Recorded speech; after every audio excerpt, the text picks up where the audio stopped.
আসসালামু আলাইকুম রহমতুল্লাহি ওয়া বারাকাতুহু। আলহামদুলিল্লাহ সুম্মা আলহামদুলিল্লাহ। আজকে 22 রমজানের ইফতারিতে আমার প্রিয় ভাইদের সাথে আজকের ইফতারিতে আল্লাহ পাক আমাকে কবুল করেছেন। নাম প্রকাশ করতেছি না, তবে অহংকারের জায়গা থেকেও বলতেছেন আল্লাহ পাক যাতে ইফতারকে কবুল করেন, এটার জন্য যাতে আল্লাহ পাক আমাদেরকে হাসরের ময়দানে আমাদেরকে মাফ করে দেন। রব্বে কারিম যাতে আমাদেরকে নাজাতের উসিলা হিসাবে কবুল করেন। এই যে দেখতে পাচ্ছেন আলহামদুলিল্লাহ অসাধারণ পরিবেশ।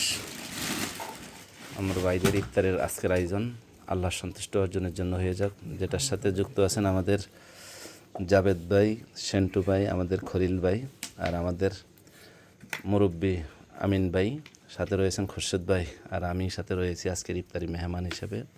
আল্লাহ পাক সবাইকে কবুল করুক। ফেজ দিচ্ছি না, সবার জন্য দোয়া করবেন। আসসালামু আলাইকুম রহমতুল্লাহি তাআলা ওয়া বারাকাতুহু।